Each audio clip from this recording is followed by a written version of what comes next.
Hello, everybody, and welcome back to 50 Shades of Tay. I'm Taylor Gonzalez, and today I have not one, but two very special guests. I have Alix and Keir here, who are the directing team behind the upcoming body horror film, Kill Your Lover. Alix and Keir, how are you guys doing today?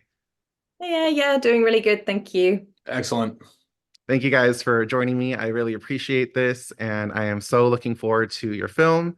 I fell in love with it the second I saw the trailer, and I cannot wait for June 7th. But for those out there who have not had a chance to see the trailer, could you give a brief description of what your film is about? Kill Your Lover is kind of a fucked up body horror film, is kind of the best way to put it. It is essentially about a toxic relationship where you have Dakota and Axel, and they keep making each other miserable. And so Dakota realizes that she needs to break up with Axel. However, the more she tries to break up with him, the more he starts turning into a weird toxic creature that grows black veins all over his body. And burns his Yeah, skin, he basically melts scratching his people's skin. skin when he touches them. Yeah, things go from bad to worse, and it just gets more and more brutal. And yeah, Because breakups are brutal. yeah. And yeah, we're really into body horror, we're really into monster movies. And yeah, we were just like, this is what we've done with shorts, and now it's just time to bundle it all together and make it a nice little body horror baby. Yeah. Basically, the way we like to describe it is what if Blue Valentine met the Fly? Ooh, nice, nice, perfect. That's a really good combo. So, how did you guys come up with this story and this premise? Well, I mean, the initial idea was kind of, well, to be honest, part of it is that we wanted a film that we could make in one location with a small amount of cast.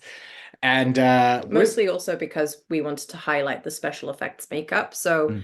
the less time we're moving around, the yeah, more time we have to focus on special effects makeup. So we knew that was going to be the star of the show, as is the music and the sound design. So it was more about this claustrophobic kind yeah, of vibe. it was being able to like really sort of like really showcase the monster elements of the film. And I think kind of like we started off with this idea about like what would it be like if you were trapped in an apartment with like one zombie and you had to kill that one zombie, and it was like a kind of like almost Especially like especially if it's the girlfriend, like if it's a girlfriend yeah. with their really tall boyfriend in this case as well, like Mhm. Shane, who plays Axel, is very tall and very strong looking. So what if he turned into a zombie? That Yeah. would be hard. Well, imagine if it's kind of like you had like Mike Flanagan's like Hush or something like that, but like instead of a guy stalking around it, it was a zombie that you had to kill.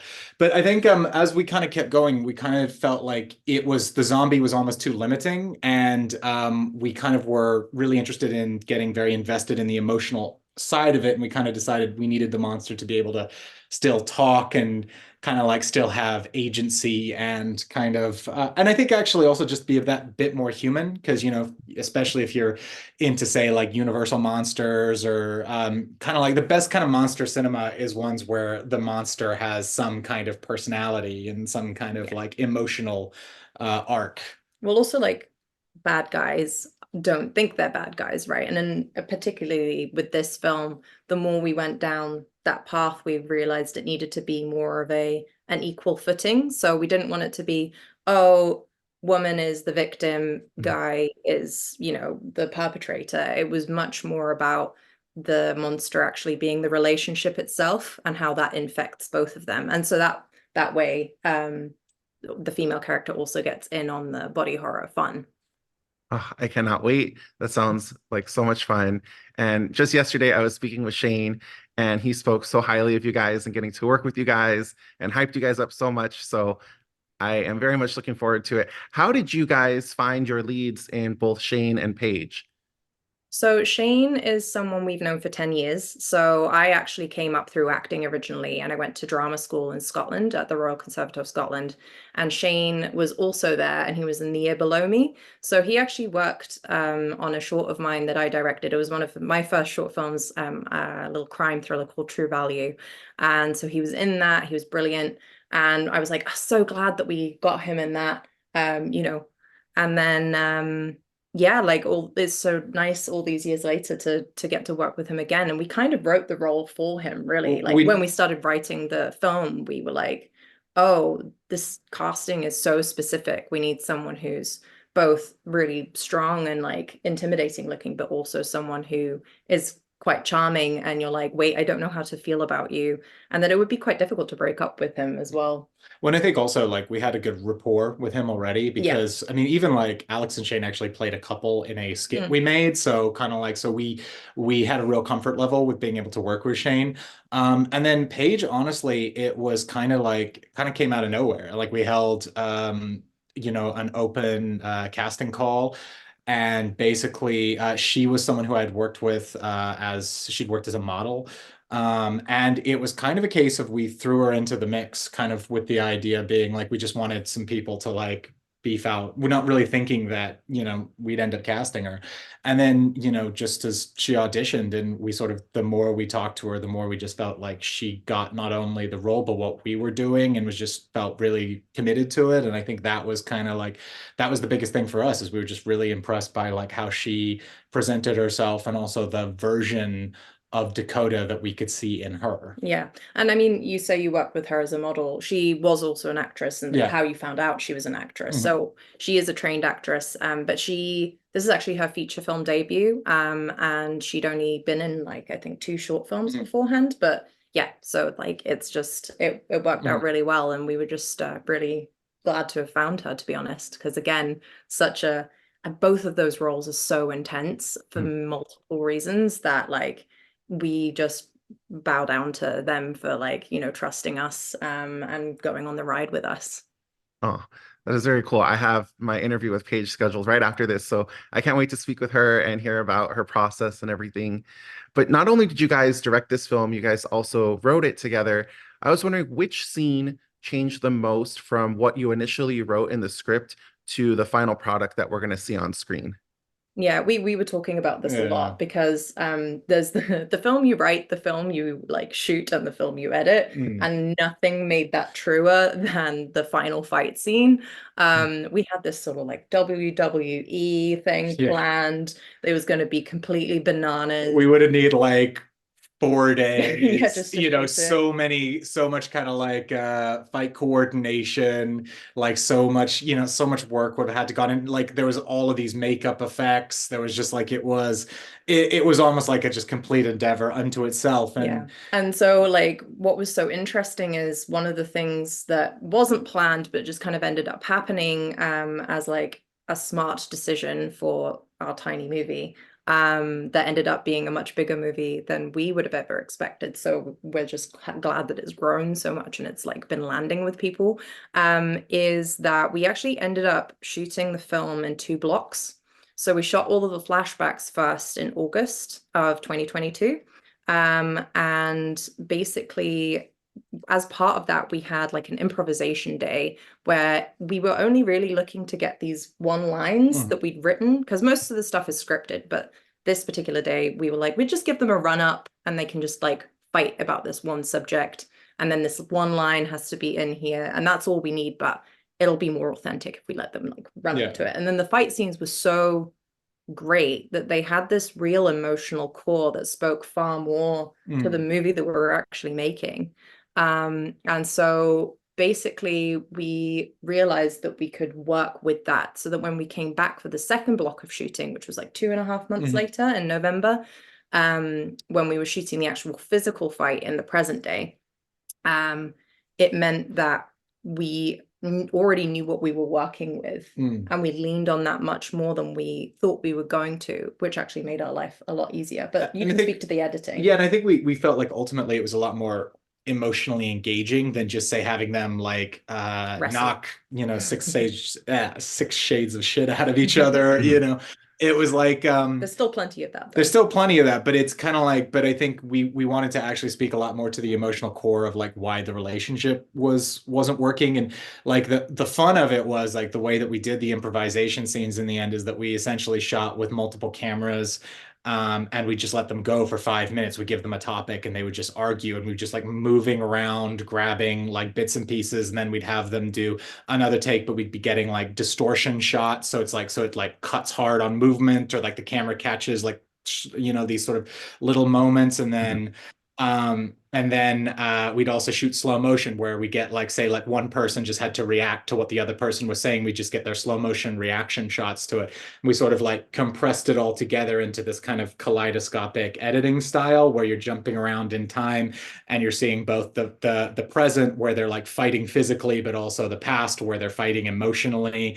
And it just becomes like this crazy kind of like hyperactive sort of like 10 minutes of the film. And it's definitely, I mean, there's a lot of stuff that's pretty nuts in the movie, but that builds, especially from a musical point of view. Yeah. But I was going to say as well, in terms of like we've been using the term art grindhouse quite a lot for the film because it's there's some gnarly kills in there that I think people will have a lot of fun with, but there is sort of like the kaleidoscopic nature There's of an it, impressionistic art film element to it, but also a very like B-movie sensibility when it comes to some of the gore and violence. I just want to point out this sign, by the way, is not us actually telling you to my fuck off. God. It's in the movie. Oh, is it really? Yeah, Oh, that's so fun. we nicked the prop and we were like, we'll have one of those. Oh, awesome. It features as part of Dakota's photo wall, so I just wanted to point it out. Oh, very cool. That's such a nice little detail. So earlier you mentioned The Fly as one of the inspirations for this. What are some of your guys' other favorite body horror films? Well, I mean, quite obviously, the Thing. If you see, I've got a big tattoo of the Thing right there. Undeniable. But also big fans of Stuart Gordon's work. Like Reanimator, From Beyond. Me personally, I love Ginger Snaps. The more people I can introduce to Ginger Snaps, the better. I mean, horror people know it very well, but it's just so incredible and it still like holds up so well. And then Benson and Moorhead. Yeah, we're big Benson and Moorhead fans. So Spring was a particularly big one for us. Like as one a much more romantic story. Yeah, and I think than ours. It's like. So I think it's like and also like the other obvious one is Possession. Like Possession is a very big one as well. So it's like definitely anything that involves people absolutely making each other miserable in relationships, but also anything that also involves like crazy body horror. That's kind of where we came from on this. Yeah. Nice, nice. Do you guys remember the very first horror film that either of you first watched? I think the first one I really remember watching is when I was a kid. They had this screening on, I think it was TNT. They did like these kind of like specials where they had hosts and stuff like that, but I don't really remember much about the host. But they were playing Return of the Living Dead Part 2. And I was at a friend's house and we were watching it and I got so freaked out that I basically demanded that he had to like shut off the movie, and he made fun of me for like forever after that because he was like, because especially Return of the Living Dead Part 2 is so goofy, it's not even like that scary, that I was just like, I was kind of like hideously embarrassed. So like Return of the Living Dead Part 2 kind of scarred me, not necessarily because of the film itself, but because of the shame that I experienced for having to ask somebody to switch it off. Yeah, for me, I think genuinely the funniest thing about it is that before I was 20, I thought I didn't like horror movies, which is like kind of shocking looking back now. I think the truth is that I found everything terrifying to an extent. I mean, the funniest example of this was like Goosebumps Night of the Living Dummy Part 2. I recently rewatched it and I was like, this is nothing like I remember. Like I must have just made half of this up. It was insane. I was like, what did I watch? What is speaks a little bit to that I saw the TV below. I don't know if you've seen it yet, but brilliant. No, not yet. I'm like dying to see it. Yeah, it's so good. Yeah, so that was one. It's not really a movie. You're into some fucked up anime. I was so it's like on the one hand, I'm like, oh no, I'm too scared of ghost movies.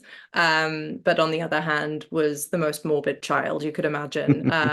So I loved my manga, my anime, and like Elfen Lied is like the one that I go back to a lot. Like that really ages me. Like people who know, know. Yeah, so it's a mixture of things. I mean, I think the one I remember most, but I'm sure I saw in my teens, was like Poltergeist. Okay. That really messed me up for a bit. But even like the Doctor Who episode of like Blink, like I mean, again, just not not that. I'm a lot edgier and hardened now. So I think it's always the kind of weird thing of not less like the film that was like it's like what was your I think that I always feel like there's a difference in terms of like the thing that activated me. I feel like the mm, thing activated me as hmm a horror fan. And for you that was probably like what It Follows, was that it? Yeah, Yeah. yeah. That was like, we've been together 11 years now. So Oh like wow. Keir really started getting me into horror, and that's when I realized, oh, it's like a real spectrum. Not everything is jump scares. Mhm. Uh and so It Follows was like the first time where I was like, oh, I think I get this now. Cool. And then the Evil Dead remake had come out before as Yeah, well. yeah, that came And out in so yeah, it 2018. was just like a whole moment where I was like, okay, we could do this. This sounds good. Brilliant, Oh, I love the Evil Dead remake. It's so good. isn't it? Oh my God. Yeah, I'm obsessed with the Evil Dead franchise. So my next question is one of my very favorite questions to ask people, and it's, do you guys have a favorite Halloween costume that you have ever dressed up as? Do you want to go first? I haven't actually dressed up in that many Halloween costumes, is the honest answer to that. But like the weirdest thing I ever did, and possibly I shouldn't be admitting this in public, is I did when I was a teenager. I saw The People versus Larry Flint, and I thought it'd be really funny to dress up as Larry Flint for Halloween and go to high school dressed as Larry Flint. And I went as far as to rent a wheelchair for that. So I was tooling around the school in a wheelchair, and then I got it confiscated from me halfway through. So I just like He's a very naughty I boy. was very that was very naughty. And then basically halfway, because Larry Flint's like costume is basically just wearing like a t-shirt with like a pun on it and like a bad sports jacket. I just look badly dressed. That was it. It's like without the wheelchair, the You costume just didn't really you have like anything. low effort. Like our current joke is anytime we've been to the States recently, Kia's been compared to Travis Kelce. Yeah. So I was like, well, I guess I'll just have to dress up as Taylor, and that means Kia doesn't actually have to Yeah. do anything So I'll just to walk dress me around up. like normal and just say I'm dressed as Travis Kelce. That Oh, Uh, that's that I'm hilarious. much more interesting than you. I'm yeah, much exactly. like invested. But like, so when I was a girl, I dress up as Batgirl all the time because I just loved my spooky shit. Mhm. And so I was like the closest to being spooky was like and being a badass, Mhm. I guess, was Batgirl. But then last year, as many before me, I dressed up as Grace from Ready or Not.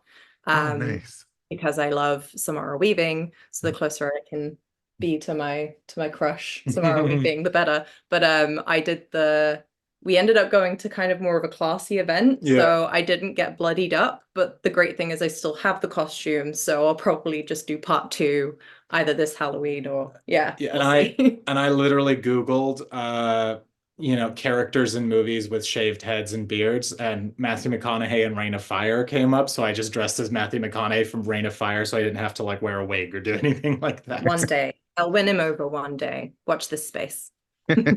Oh my gosh, those are some fun answers. Yeah, I love Halloween What's, and what's love your favorite dressing up. costume? I want to Ooh, know. I don't know. People ask me this, and I don't know because I used to do like all the really inappropriate ones when I was like in high school. Like there was one that was a waiter, and he had a plate, and he would hold the plate up and like at your waist, and it was two big meatballs and a sausage, just stuff like that. Excellent. Oh, I know. Or there was one that was a superhero, Oh, but it was super sperm. So I um, haven't really done anything I approve. lately. Like I feel like since COVID, I haven't really dressed up for Mm. Halloween, but I'm hoping this year is the year I like get back into it and find maybe something a little bit more mature this year. Life's too short to be mature. I know, So huh? I can't wait. I'll be on the lookout. I'll see what you dress up as. I know. It's my puppy June. She is the one that dresses up for Halloween.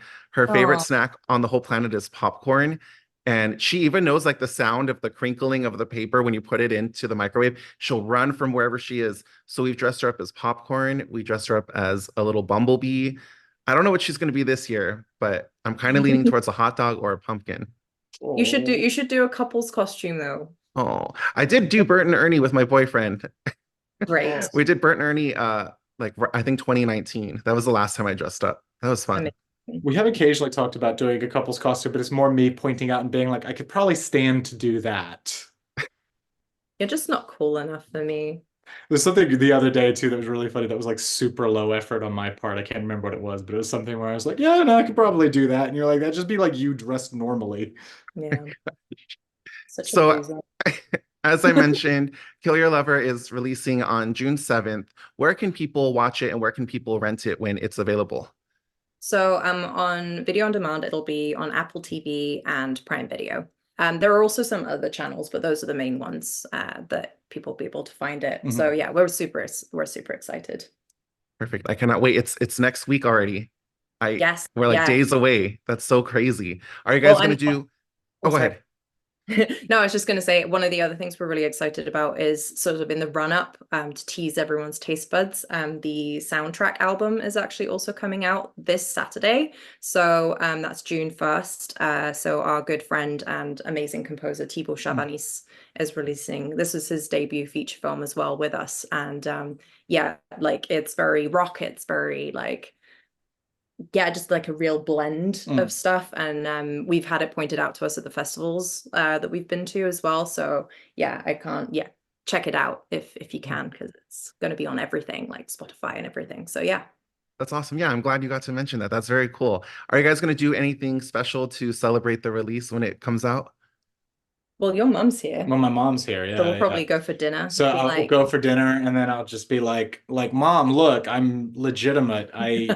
I have a film out, in that kind of way where you're just like, your parents are always kind of like you're trying to prove yourself that you didn't just like run away and join the circus and get paid with magic beans. You're like, look, this thing validates me in some way. I'm not a failure. there's also a small theatrical release that's happening in the States.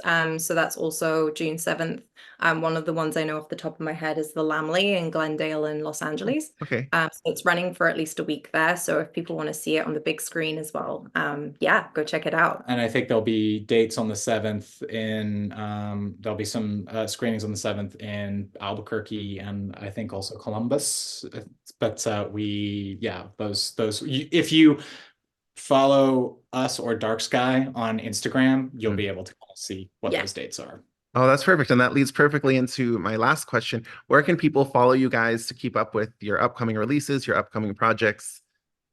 So thank you for asking. Yeah, basically, both of our names are Hard to somewhat difficult to spell for various reasons, yours more than mine. So we kind of come under our production company is called Switchblade Cinema. So if you look up Switchblade Cinema on Instagram, you'll be able to find us very easily through that, both us personally, but also our website and our previous projects. If you want to, check out some bite-sized horror in the meantime, we've had 3 projects on Alta. And yeah, you'll just be able to see everything about Kill Your Lover and like all the other tasty feature film projects we have planned. Perfect. Thank you so much. And I will make sure to put a link in the description of this video so people can come follow you guys and check out what else you guys are up to. But Alix and Keir, it was very nice to meet both of you. And I really appreciate you guys taking the time to speak with me. And I cannot wait for June 7th. And congratulations on the release of your film. Thank you so much. Thank you Thanks, for man. having us. Thank you guys. Have a great day. Thank you. Bye.